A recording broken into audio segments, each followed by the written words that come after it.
Good afternoon. Welcome to the Old Time Radio Superman Show. This is your host, Adam Graham. We ended the Direville mystery last episode with hint that there's another adventure straight ahead. And this begins the Emerald of the Incas series, which is the next big adventure for Superman. So we're going to get into that in a second and hear the start of that series. Before we do get started, I want to encourage you. The show is brought to you as part of the effort for my magazine, Laser and Sword Magazine. It's a magazine of short serial fiction. So if you love Superman, you're going to love this. We've got some great stories in there of heroes that are, in the classic style, and you have that sense of adventure, that sense of anticipation. I think you're going to really like Laser and Sword Magazine. Check out the first issue, no charge to you. Just go to lasersword.adamsweb.us. You can download the first issue to your computer, absolutely free, no cost involved. I think I said it's free. Did I say it's free, Andrea? Just making sure. I think I did. Okay. We're free. We're confident you're going to come back for more if you check it out, because these are good stories. So, and Andrea confirmed I said it's free. Good. So with that, we'll go ahead and we will get into Superman here on the Old Time Radio Superman Show. Presenting the transcription feature, Superman. Up in the sky. Look, it's a bird. It's a plane. It's Superman. Now, Superman. As our story opens today, Clark Kent sits at his desk in the city room of his newspaper, putting the finishing touches on a follow-up story about the bursting of the great dam at Direville, a strange adventure in which Superman played a thrilling part. But already an even stranger adventure is at hand. Above the clatter of typewriters and news tickers, Kent hears the door of a private office open behind him. He half turns in his chair just as J. Hamlin, assistant to Editor White, calls him by name. Hey there, Clark Kent. Right here. Come in here a minute. Close the door. This is something very special, Kent. And if Mr. White were here, I know that he'd want you to take it on. Oh, I don't think you know Miss Beecham, do you? No, I'm afraid I don't. Elsie, this is Clark Kent. How do you do, Mr. Kent? Delighted to know you, Miss Beecham. Sit down, Kent. Pay close attention. You've heard of Dr. George Haven Beecham, haven't you? Explorer, scientist, archaeologist. Oh, yes, indeed. Well, Elsie's his daughter. Oh. Yes, I've known her since she was an infant. And her father is one of my closest friends. Now, here's the situation. Something mysterious and unusual has happened to Dr. Beecham. But suppose you tell the story, Elsie. Huh? It may sound a little silly to Mr. Kent. Oh, I'm sure it won't. Go right ahead, Miss Beecham. From the beginning, Elsie. Well, it's this way. 9 months ago, my father went into the jungles of South America to supervise the excavation of some ancient tombs. He wrote to me regularly, and everything seemed to be quite all right. How often did you hear from him, Elsie? Oh, about once a week. The last letter came 2 days before he sailed for home. In it, he told me not to meet him at the boat. Oh, that's strange. Did he give any reason? Well, none at all. He said he'd phone me. And did he? Yes, he did. 2 hours after the boat docked. Well, what did he say, Miss Beecham? Practically nothing. He sounded almost ghostly, like a man afraid of his life. Oh, now, you're just imagining things, Elsie. If I know your father, and I do, he's never been afraid of anything. That's just what's had me worried. That and the instructions he gave me. What were the instructions, Miss Beecham? Well, first he told me he couldn't see me for quite some time. That in itself isn't natural, Kent. Elsie and her father have always been devoted to one another. I see. Go on, Miss Beecham. He said he was going out to Brentwood for a while, that he had to be alone. Did he say where in Brentwood, Miss Beecham? The Stone House. But he wanted me not to try to communicate with him. He said he was quite well and that he'd brought back a native servant to look after him. A half-breed named Zingri. You did try to call him, though, didn't you? I waited until yesterday. Then I couldn't stand it any longer. You phoned? Yes. There was no answer. Oh. Well, that's queer. If your father was using the stone house in Brentwood as a hideaway, it seems to me he'd be there. That's just how I felt, Mr. Kent.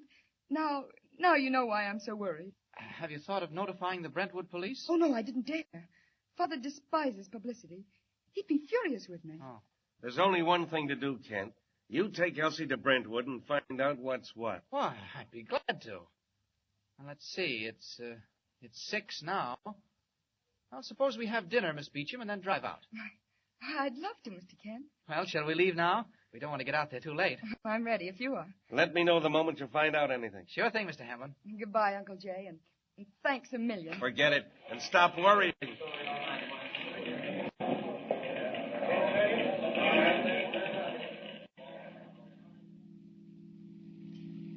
Oh, goodness.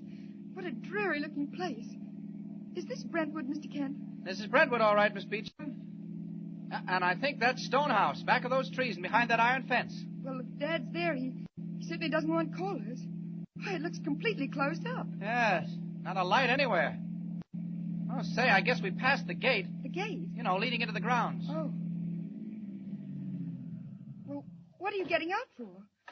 Where are you going, Mr. Kent? Well, I just thought I'd run back and see if the gates are open. Wait here a minute, will you? Well, don't leave me alone here too long, Mr. Kent. Don't worry, Miss Beecham. I'll be right back. I hope she doesn't try to follow me. Something about the look of this fence and gate I don't quite like. It's too carefully hidden away back of the shrubbery. Purposely hidden. I wonder why. Ah, here we are. Now, I wonder if I can get through the fence or over it or... Oh! Electrified, eh? Huh. Quite a jolt, too.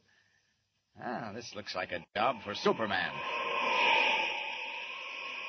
Pretty smart shooting high-powered voltage through an iron fence, but not smart enough. Get back out of the shrubbery and look around.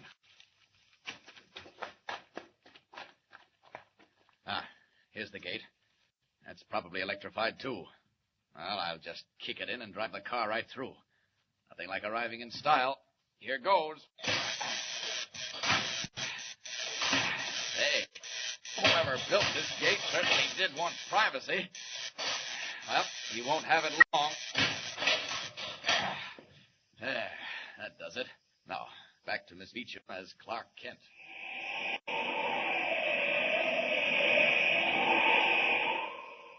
Oh, there you are. Is everything all right? I can't say just yet, but things are certainly opening up. Let's turn the car around and see what's going on at that house, eh? Well, what are we going to do? Drive right in? Sure, why not? Well, it doesn't seem exactly as though we're wanted, Mr. Kent. We'll find out soon enough. Here's the entrance. Why, those gates. Did you say you just opened them? More or less. Why? They look like they were blown in a hurricane. Well, they were old and rusty, Miss Beecham. They just fell apart. Well, what are you stopping here on the driveway for? And why are you switching off the lights? Now, look here, Miss Beecham. I'm going to tell you quite frankly that we may run into trouble. Oh, Mr. Kent, what do you mean? Now, please, don't get hysterical. I won't, but... Miss Beecham, I want to go up to that house and have a look around before they know we're here. Mr. Kent, do you think anything's happened to my father? Now, Miss Beecham, honestly, I don't think anything, not yet. Then why all the secrecy? Why are you leaving me here and going to the house yourself?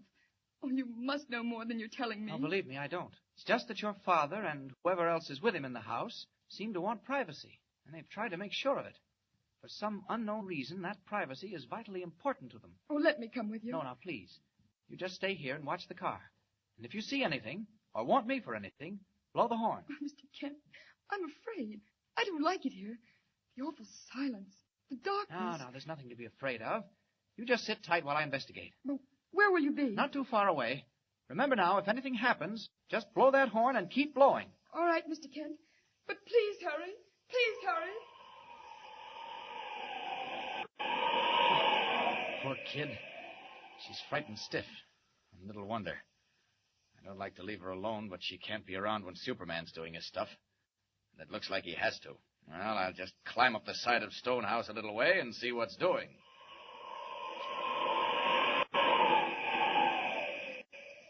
Clinging to the second-story window of Stonehouse, Superman peers into the dark interior, listens intently. A door slams, and suddenly the night is stabbed by the wild blowing of the auto horn and the weird baying of hounds. What's that? Somebody's blowing a horn. Elsie must be in trouble. All right, Miss Beecham, I'm coming. Help! Help me, Mr. Kent! She's being attacked by huge masters. Get down!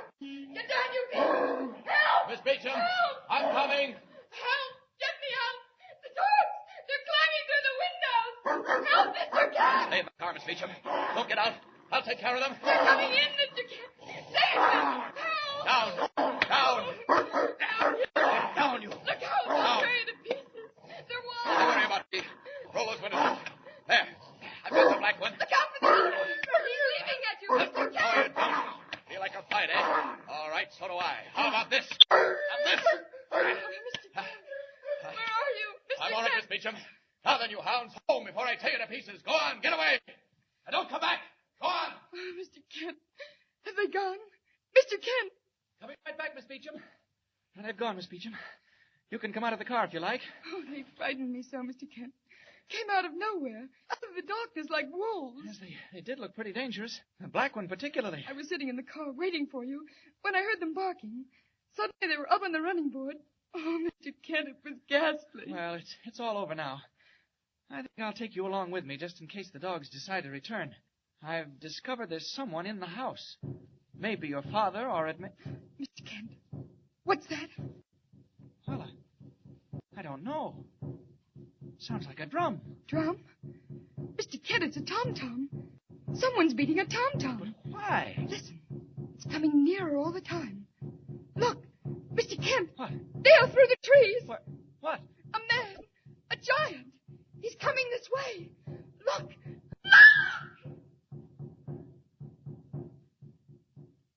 What is it that Elsie Beecham has seen bearing down on them? Man or monster?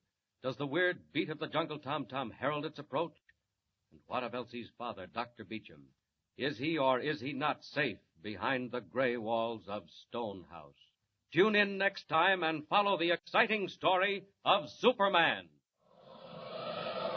Up in the sky! Look! It's a bird! It's a plane. It's Superman! Superman is a copyrighted feature appearing in Action Comics magazine. All right, welcome back. That was a shorter episode. This one actually was 10 minutes, and not a whole lot happened. They go to the house, and there's an electric fence, and then there are dogs, and then what is it that she's saying? You'll love the way they build up the suspense, and we're going to find out next time what's going to happen here. This was a very interesting way to begin a series. So, Andre says that nothing happens. Well, I suppose we could play the second episode, but it does kind of make you wonder what is going to happen, and something will happen next time. I'm almost sure of that. But when you're dealing with what amounted to that, this was the length of this program was 10 minutes and 22 seconds. You don't have a whole lot of time to develop things, so you set up a situation, and then we're going to see something happen next time. In part 2 of the Emerald of the Incas. In the meantime, go to lasersword.adamsweb.us, download your free copy of Laser and Sword magazine. Please feel free to email your comments, questions, and concerns to adam@adamsweb.us. Please cast your vote for us on Podcast Alley, podcastalley.com. Just search for Superman and Old Time Radio Superman, and we come up as the top result. For now, I thank everybody so much for listening. This is Adam Graham signing off.